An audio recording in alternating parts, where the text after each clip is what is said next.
What's up, folks? How's it going? This is Watch. Hope you guys are all doing well. And today we're going to be taking a look at the new 16-inch MacBook Pro. Now, in order to address and hopefully resolve some of the problems with the previous generation MacBook Pro, Apple has come out with this new generation mainly to fix the biggest underlying problem, which was the ultra low profile butterfly mechanism keyboard. Now we have a more traditional scissor style switch in here with rubber domes, and the key travel has gone up from 0.8 millimeter travel distance to about 1 millimeter travel distance, which doesn't sound like a whole lot, but it definitely feels more like familiar territory. It definitely reminds me of the previous generation keyboard, although it doesn't have the same amount of travel. Now, I've been playing around with the keyboard for a couple of days now, and I think it's a good middle ground in order to address the issue of making an ultra thin laptop. And this is still only 16.2 millimeters in terms of thickness, and it is still a fairly large laptop while still giving you a good tactile sensation. Now, we also have a new structure and face of the keycaps. They're a little bit more concave, and the overall haptics of the keystrokes feel pretty soft initially,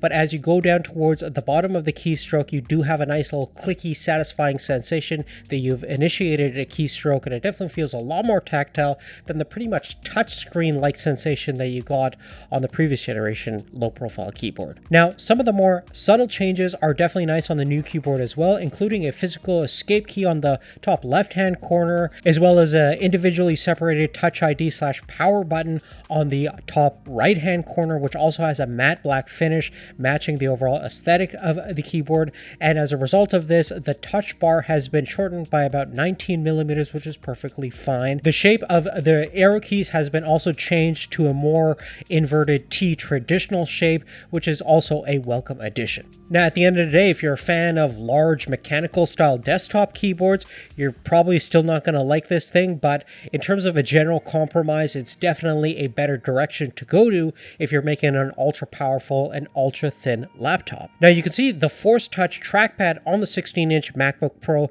is absolutely massive. Measures around 100 millimeters by 160 millimeters, tons of travel distance, tons of real estate to initiate any kind of multi-touch commands and gestures. You also have the force click functionality, and it's really the best trackpad that I've used on any laptop thus far. Now, some of the other concerns that people had with the previous gen was the fact that you don't have a lot of variety in terms of ports and connectivity options.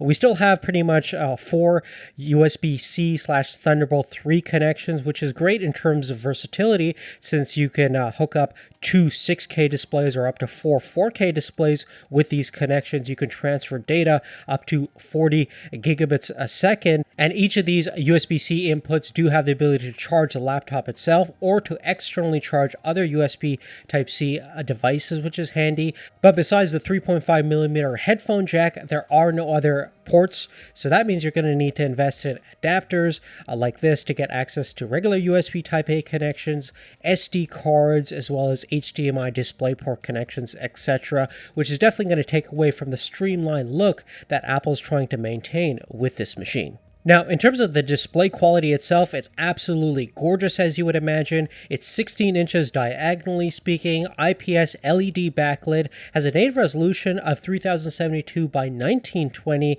and a PPI count of about 226. It's super bright, rated up to 500 nits according to Apple, has True Tone technology, and a maximum refresh rate of about 60 Hertz, which could be disappointing for a laptop of this price, since there's a lot of PC manufacturers giving you 120 and beyond in terms of refresh rate. Although this is still not a gaming laptop by any stretch of the imagination, there are just general benefits of having a higher refresh rate even when using just simple desktop-based applications. Furthermore, like many other Apple products, you do have a fairly reflective glass finish on the display, so in brightly lit conditions that may be annoying for some people, but it's kind of the tradition that we find in most laptops these days. Now, one aspect that really blew me away on this thing was the speaker quality of 6 high-fidelity individual speakers with force-canceling woofers built inside, and it produces a fairly wide stereo soundscape, and the bass response is actually very low and very deep. It's great for listening to music, watching movies, and things like that, and I don't think you're going to need an external speaker source, even if you're going to use this as a desktop replacement PC, which is definitely awesome.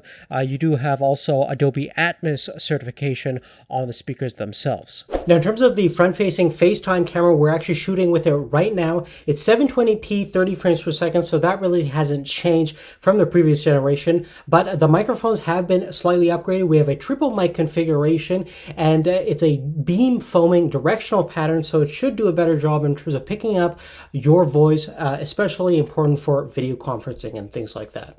Now, the internal configuration on this thing is actually fairly simple. You have an option between two different CPUs, two different GPUs, and different memory configurations. For the CPUs, you primarily have a choice between the 9th generation 6-core Core i7 processor or the 8-core i9 version of that CPU. You also have different boost frequencies as an optional upgrade for each of those platforms. And for the GPUs, we're using AMD Radeon Pros, either the 5300M on the base configuration or the upgrade 5500M.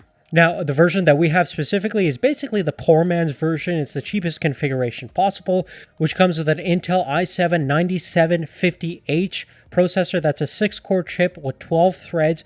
Base frequency is 2.6 gigahertz and it can turbo up to 4.5 gigahertz, 12 megabytes of level 3 cache. We also have a discrete AMD Radeon Pro 5300M GPU with 4 gigabytes of GDDR6 memory, as well as 16 gigabytes of 2666 megahertz DDR4 desktop memory, as well as 512 gigabyte SSD drive. Now, Apple, being the control freaks they are, pretty much none of the capabilities of the MacBook Pro is user upgradable. The system memory, as well as the RAM, SSD drive, is all integrated into the PCB of the unit itself, and none of it can be changed past the time of purchase. Now, for our bottom of the barrel MacBook Pro 16-inch, the price comes to just under $2,400, which is definitely a big chunk of change in a lot of ways. But if you think of it, we are still getting an ultra powerful, fairly portable machine that's going to deliver exceptional battery life and is versatile enough to pretty much do any kind of content creation tasks. In fact, I've been using it all week to do a lot of video, photo editing with my Adobe suite, and obviously just general desktop related tasks. And it's certainly a suitable desktop replacement device as well. So if you're going to have one PC for everything, this is certainly not a bad candidate. And keep in mind, even though you can definitely get a lot more for a Windows-based PC, there is the fact that Apple MacBooks specifically hold their price very well in the long term. So if you want to use this thing for about a year or two, you can still get a decent chunk of change back when you decide to sell it in the used market. Now, I did also get a chance to do some benchmarking with this thing. In terms of the CPU specific benchmarks, we use Cinebench, and we got a score of about 2836. On Geekbench, on the single core performance, we got just under 1200 points, 1196, and the multi-core performance was about 5727. Now, in terms of the PCIe based SSD drive, it's going to deliver some relatively fast performance. Based on Blackmagic scores, we're getting about 2.5 gigabytes a second in terms of write, and about 2.7 gigabytes a second in terms of a read. And in terms of the GPU specific scores, I use Unigen's Valley benchmark at 1080p high detail settings. We got an average frame rate of 72.9 frames per second, which is definitely pretty good. And in terms of exporting 4K video files, both in Final Cut and Premiere Pro, basically the same 10-minute project took only about 4 minutes 35 seconds on Final Cut and about 5 minutes 12 seconds on the latest version of Premiere Pro. So definitely a fast and powerful, capable little machine that we have over here. Now, in terms of the battery parameters, we basically have a 100 watt-hour lithium polymer battery inside, which will give you around 11 hours according to Apple in terms of general usage. I did a video playback test, and I specifically got a total runtime of about 7 hours and 24 minutes, and that was in an airplane mode with 50% brightness on, which is not as good as I would like, but perhaps with a couple of more recharge and discharge cycles, that performance may improve. But generally, not too bad battery life. We also have a 96 watt USB-C charger, which will get the thing pretty much charged in under an hour, which is pretty quick as well.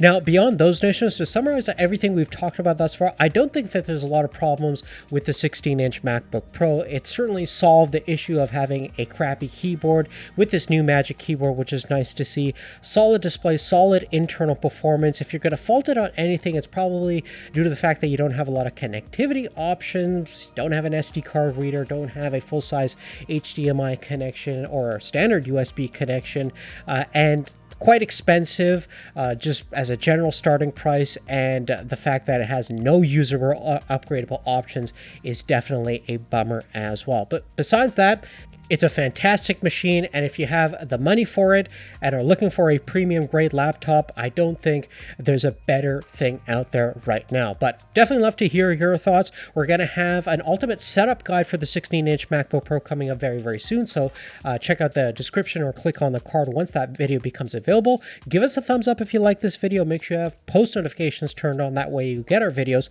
once they become available. Thanks again for liking this video, and we'll see you later. Take care.